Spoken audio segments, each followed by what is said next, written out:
Hello dear students, कैसे हो? Good morning.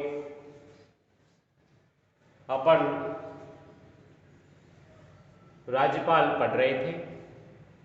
राज्यपाल के अंदर आज अपन उसके कार्य एवं शक्तियों के बारे में अध्ययन करेंगे कि राज्यपाल की क्या शक्तियां हैं, क्या उसके कार्य हैं। वैसे एक सजेशन तो ये है कि ये बदलता जो मौसम है, इस मौसम से बचने के कुछ छोटे छोटे नुस्खे हैं, वो आपको याद रखने हैं। बाकी मौसम से थोड़ा बचना है, क्योंकि अब कोविड-19 जो चल रहा है ना, यदि कहीं चले गए तो फिर वहाँ पॉजिटिव कर सकते हैं वो। तो इनकी शक्तियाँ या इनके कार्य देखिए, सरोजिनी नायडू जी ने भी कहा था कि राज्यपाल एक क्या है, पिंजरे के अंदर बंद सोने की चिड़िया की तरह है, और राष्ट्रपति के एजेंट के रूप में ये राज्यों के अंदर क्या करता है, कार्य करता है। वैसे मोस्टली तो ये है, मुख्यतः ये है कि भाई केंद्र सरकार के हाथों की कठपुतली होता है वैसे तो। बाकी संविधान के अनुसार वही पोजीशन है जैसी राष्ट्रपति की सेंटर में होती है, केंद्र सरकार के अंदर वही स्टेट के अंदर किसकी होती है, राज्यपाल की होती है। लेकिन राज्यपाल अधिकतर आप देखना अब आगे कि अधिकतर जो होंगे वो लगभग वही गवर्नमेंट डिपेंड करती है, जो सेंट्रल गवर्नमेंट होती है, लगभग वो अपने आदमियों को राज्यपाल नियुक्त करती है। कुछ इसके अनुच्छेद है जो अपने को विशेष थोड़ा सा ध्यान रखना है कि अनुच्छेद 174 है भारतीय संविधान के अंदर। अनुच्छेद जो 174 है भाई, वो ये कहता है कि राज्यपाल जो है, राज्यपाल को विधानसभा का अधिवेशन बुलाने की पावर है इसके अंदर। विधानसभा, लेजिस्लेटिव असेंबली जो होती है हर स्टेट के अंदर, उसका अधिवेशन बुलाने की जो पावर है, शक्ति है, वो भारतीय संविधान के अनुच्छेद 174 174 के अनुरूप राज्यपाल को प्राप्त है कि राज्यपाल है वो विधानसभा का अधिवेशन बुला सकता है। इसके लिए मुख्यमंत्री उसे मना नहीं कर सकता। मुख्यमंत्री इस बात के लिए क्या होगा भाई, एग्री होगा, और वो अधिवेशन बुलाया जा सकता है। एक अनुच्छेद है 200, अनुच्छेद जो 200 है वो ये कहता है कि भाई राज्यों के अंदर जो राज्यपाल होता है, राज्यों में जो राज्यपाल होता है, और विधानसभा के अंदर या विधान परिषद में कोई ऐसा विधेयक प्रस्तुत किया जाए, उस विधेयक को वो अपने पास सुरक्षित रखने का अधिकार उसके पास रहता है। और वो विधेयक कहाँ, राष्ट्रपति के लिए, राष्ट्रपति के पास उसकी अनुमति लेने के लिए वो सुरक्षित अपने पास रख सकता है। ऐसा किसमें है, ऐसा अनुच्छेद 200 के अंदर है कि राज्यपाल किसी विधेयक को सुरक्षित रख सकता है। किसके लिए, राष्ट्रपति के लिए, क्योंकि वो एक एजेंट के रूप में कार्य कर रहा है। किसके, राष्ट्रपति के एजेंट के रूप में कार्य करता है वो राज्यों में। और एक अनुच्छेद है उसका 213, एक अनुच्छेद कौन सा है भाई, 213 है, और 213 में उसे अध्यादेश जारी करने की क्या है, शक्ति है, पावर है। ये राज्यपाल को जो अध्यादेश जारी करता है, राज्यों के अंदर विधानसभा होती है, वहां अध्यादेश जारी करने की जो पावर है, शक्ति, वो किसके पास है, राज्यपाल के पास है। वो अनुच्छेद किसमें है, 213 के अंदर है। भारतीय संविधान का जो अनुच्छेद 213 है, उसमें अध्यादेश जारी करने की उसके पास क्या है, पावर है, शक्ति है। किसके पास, राज्यपाल के पास। तो ये कुछ अनुच्छेद है जो अपने को थोड़ा याद करना है, ये ध्यान में रखना है कि भाई अनुच्छेद जैसे 174 है, उसके अनुरूप क्या है कि विधानसभा का अधिवेशन बुलाया जाता है। ये पावर किसके पास है, राज्यपाल महोदय के पास है। अनुच्छेद 200 में राज्यपाल किसी विधेयक को अपने पास सुरक्षित रख सकता है। ये किसके लिए, राष्ट्रपति के लिए। अनुच्छेद 213 में अध्यादेश जारी करने की उसके पास क्या है, शक्ति है। अब उसकी और कुछ ऐसी शक्तियां हैं, ऐसे कार्य हैं जिनको अपन इसमें स्टडी करेंगे। देखिए,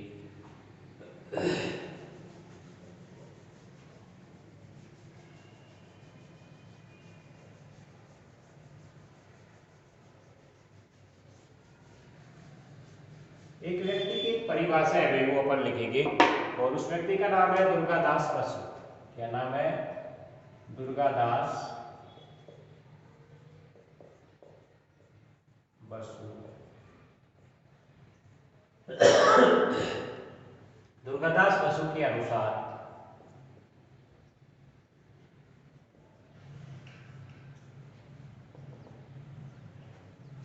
राज्यपाल जो है, राज्यपाल को वो ही शक्तियां प्राप्त हैं जो केंद्र में किसको प्राप्त है? राष्ट्रपति को।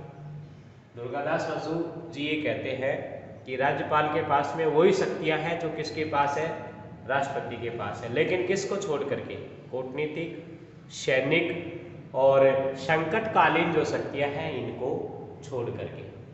क्या लिखेंगे अपन कि राज्यपाल की शक्तियां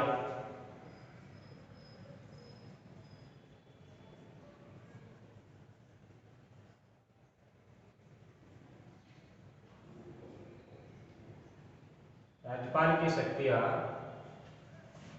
राष्ट्रपति के समान।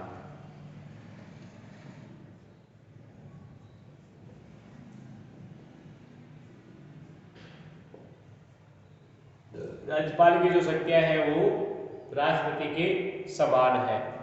सिर्फ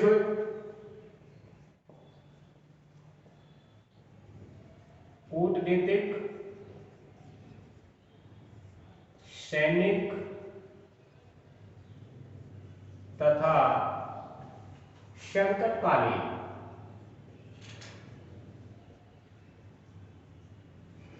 शक्तियों को छोड़कर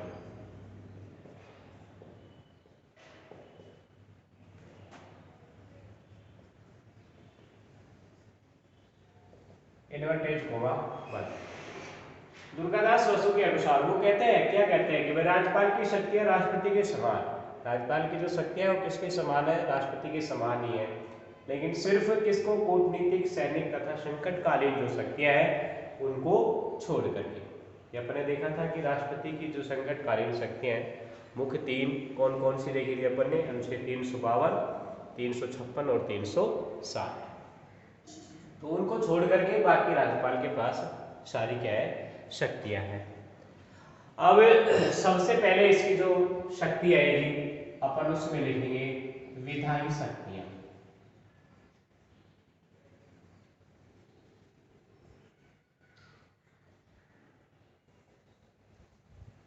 विधायी शक्तियां सबसे पहले अपन जो लिखेंगे वो क्या लिखेंगे? विधायी शक्तियां।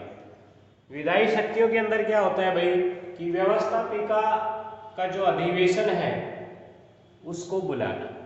व्यवस्थापिका का जो अधिवेशन है उसे बुलाना, ये शक्ति किसके पास में है?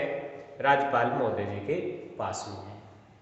महामहिम राज्यपाल महोदय जी के पास में है विधायी शक्तियों में कि जो व्यवस्थापिका होती है उसका अधिवेशन बुलाना तथा उसे स्थगित करना। उसे वो स्थगित भी कर सकता है, पोस्टपोन भी उसे कर सकता है, और क्या कर सकता है? निमन सदन को विघटित कर सकता है। निमन सदन कौन सा होगा? विधानसभा। विधानसभा जो है, विधानसभा है ये क्या कहलाएगा भाई? निमन सदन कहलाएगा। क्या कहलाएगा? ये निमन सदन कहलाता है। तो विधानसभा को विघटित कर सकता है, ये शक्ति किसके पास है? ये राज्यपाल। और ये किस में आएगा? ये विधायी शक्तियों के अंदर आता है। अधिवेशन बुलाता है वो, उसे स्थगित भी कर सकता है, और विधानसभा का जो निमन सदन है उसे क्या कर सकता है? वो विघटित भी कर सकता है। ये पावर किसके पास है? ये राज्यपाल के पास में है। और राज्य विधान मंडल द्वारा, राज्य विधान मंडल, और राज्य विधान मंडल में क्या क्या शामिल है ये अपन ने देखा था कि राज्यपाल, विधान परिषद और विधानसभा, इन तीनों को मिलाने से क्या होता है? राज्य विधान मंडल होता है। तो राज्य विधान मंडल द्वारा पारित विधेयक को स्वीकृत भी कर सकता है, उसे अस्वीकृत भी कर सकता है, और वह राष्ट्रपति के लिए उसे सुरक्षित भी रख सकता है।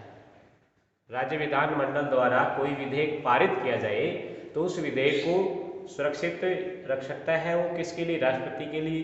उसे स्वीकृत भी कर सकता है, उसे अस्वीकृत भी कर सकता है। ये सारी शक्तियां किसमें निहित हैं, राज्यपाल के अंदर निहित हैं। ये किसमें आएगा, ये हमारी विधायी शक्तियों के अंदर आएगा।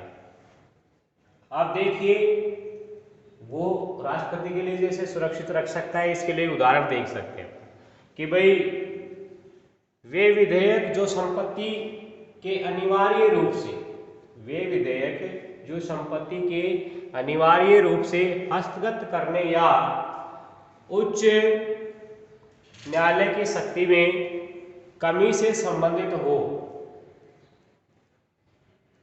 ऐसे। और फिर मान लीजिए विधानसभा के अंदर मनोनयन करना है तो ये पावर भी किसके पास है, राज्यपाल के पास में। जैसे जो कला, विज्ञान, साहित्य, समाज सेवा से संबंधित जो व्यक्ति हैं उनको वो विधान परिषद में क्या करता है, मनोनीत करता है ऐसे सदस्यों को। तो ये पावर भी किसके पास है, राज्यपाल के पास में है। और विधानसभा के अंदर भी यदि आवश्यकता हो जाए तो विधानसभा में भी वो एक व्यक्ति को, राष्ट्रपति लोकसभा में 2 व्यक्तियों को करता है और राज्यपाल जो है वो विधानसभा में सिर्फ एक व्यक्ति को, और कैसे व्यक्ति को, आंगन भारतीय को मनोनीत करता है। तो ये सभी विधायी शक्तियां हैं किसके पास, राज्यपाल के पास में। अब दूसरी लिखेंगे अपन,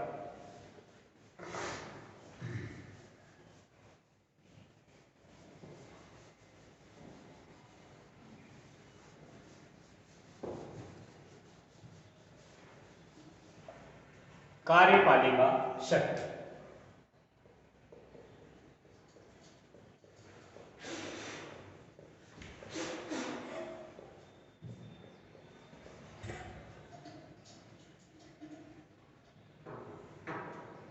कार्यपालिका शक्ति, विधायी शक्ति अपन ने देखा, अब कार्यपालिका शक्ति अपन देखेंगे कि राज्य की कार्यपालिका जो शक्तियां हैं वो सब किसमें निहित होती है, राज्यपाल के अंदर होती है। किसमें निहित होती है, राज्यपाल के अंदर होती हैं, जिन्हें वो या तो स्वयं या फिर उसके अंडर के अंदर जितने भी अधीनस्थ जो पदाधिकारी होते हैं उनके सहयोग से इन्हें क्या करता है, वो संपादित करता है। राज्य की सभी कार्यपालिका शक्ति किसमें निहित होंगी, राज्यपाल में होगी। तो वो या तो स्वयं नहीं तो उसके अंडर के अंदर उसके अधीनस्थ जो भी जितने भी पदाधिकारी हैं उनके सहयोग से उसे क्या करेगा, वो संपादित करता है। जैसे मान लीजिए वो मुख्यमंत्री को क्या करता है, नियुक्त करता है। जिस प्रकार से प्रधानमंत्री क्या होता है, नियुक्त होता है, उसी प्रकार से मुख्यमंत्री भी क्या होता है, नियुक्त होता है। तो मुख्यमंत्री की नियुक्ति कौन करेगा, राज्यपाल करेगा। अब मुख्यमंत्री कौन होगा, ये तो है कि भाई विधानसभा के अंदर जो बहुमत दल का नेता होता है उसे क्या मुख्यमंत्री बनाया जाता है, लेकिन उसकी नियुक्ति कौन करेगा, राज्यपाल करता है।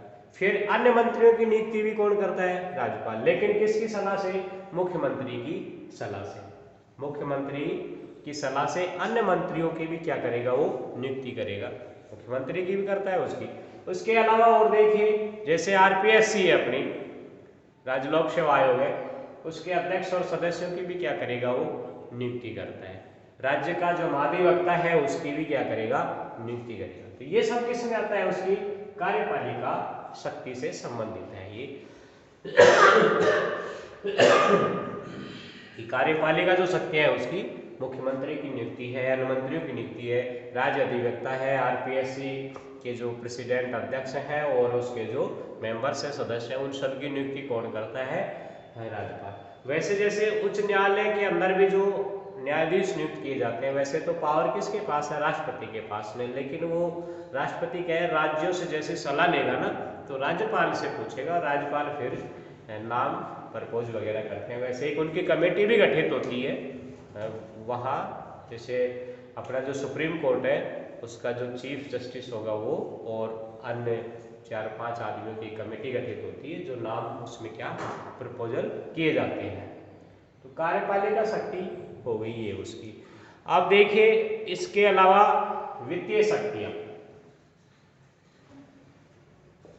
वित्तीय शक्तियां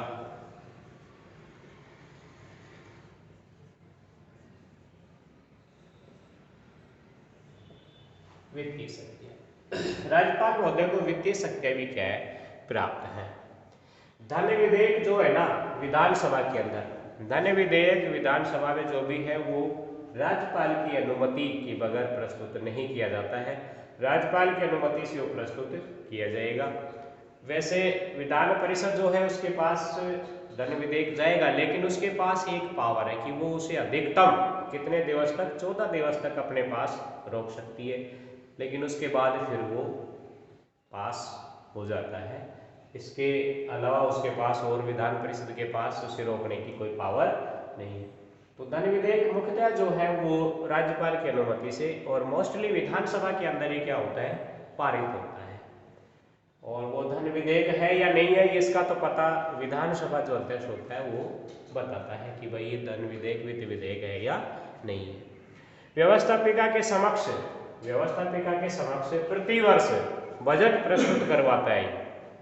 व्यवस्थापिका के समक्ष प्रतिवर्ष राज्यपाल क्या है, बजट प्रस्तुत करवाता है। और राज्य की संचित जो निधि है, राज्य की संचित निधि के ऊपर किसका आधिपत्य रहता है, राज्यपाल का आधिपत्य रहता है। तो ये उसकी क्या होगी, वित्तीय शक्तियां होगी। विधायी शक्ति, कार्यपालिका शक्तियां और वित्तीय शक्तियां। अब उसकी अगली जो है न्यायिक शक्तियां देखिए।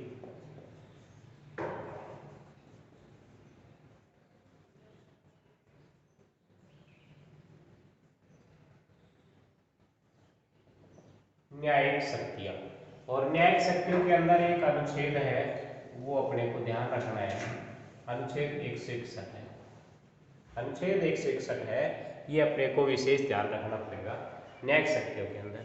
अनुच्छेद 161 के अनुसार क्या है कि जिन विषयों पर राज्य की कार्यपालिका शक्ति का विस्तार होता है उन विषयों से संबंधित किसी विधि के विरुद्ध, किसी विधि के विरुद्ध अपराध करने वाले व्यक्तियों के दंड को राज्यपाल क्या कर सकता है, कम कर सकता है। क्या कर सकता है, कम कर सकता है, उसे स्थगित कर सकता है और उसे बदल भी सकता है और क्षमा भी कर सकता है, उसे माफ भी कर सकता है। लेकिन देखिए फांसी वगैरह की जो सजाएं होती हैं वो राज्यपाल माफ नहीं कर सकता है, वो सिर्फ पावर किसके पास है, राष्ट्रपति जी के पास में है। और राष्ट्रपति को ही ये पावर है कि वो किसी की फांसी की जो सजा है, मृत्युदंड जो दिया जाता है उसे वो ही माफ कर सकता है। राज्यपाल के पास में ऐसा कोई अधिकार नहीं है। हाँ, लेकिन अनुच्छेद 161 के अनुरूप इस विधि के अनुरूप यदि कोई ऐसा अपराधी है, कोई व्यक्ति है जिसने अपराध किया है विधि के, तो वो उसे माफ कर सकता है, कम कर सकता है, स्थगित कर सकता है और बदल भी सकता है उसको। लेकिन इसके लिए क्या सर्वोच्च न्यायालय ने एक डिसीजन दिया, सर्वोच्च न्यायालय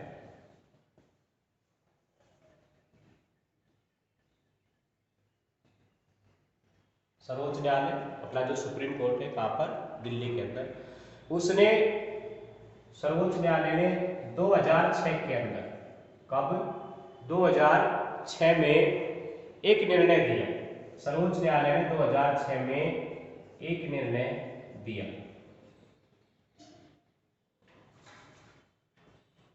क्या दिया भाई, एक निर्णय दिया। क्या निर्णय दिया कि एक आंध्र प्रदेश से संबंधित था, इसे कोष्टक में लिखेंगे अपन, आंध्र प्रदेश में सत्तारूढ़, आंध्र प्रदेश में सत्तारूढ़ कांग्रेस, 2006 में क्या था कि वो आंध्र प्रदेश में कांग्रेस की गवर्नमेंट थी, सत्तारूढ़ कांग्रेस के कार्यकर्ता, इसके एक कार्यकर्ता थे, कार्यकर्ता, और कार्यकर्ता का नाम क्या था भाई, जी वेंकट रेड्डी, जी वेंकट रेड्डी। आंध्र प्रदेश में सत्तारूढ़ कांग्रेस के कार्यकर्ता जी वेंकट रेड्डी को क्षमादान देने का मामला,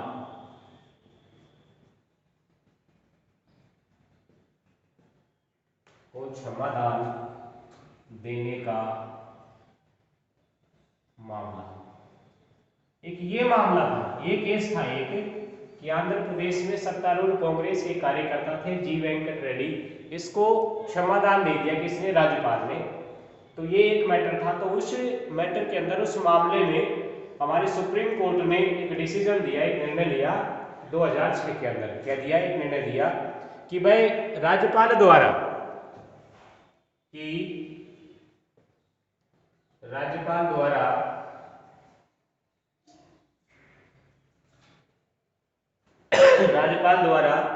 क्षमादान के अधिकार का प्रयोग, राज्यपाल द्वारा क्षमादान के अधिकार का प्रयोग, क्षमादान के अधिकार का प्रयोग बिना किसी पक्षपात के, बिना किसी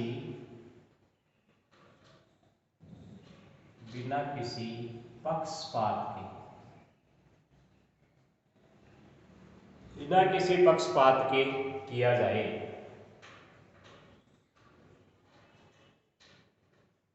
ये डिसीजन दिया, ये निर्णय दिया।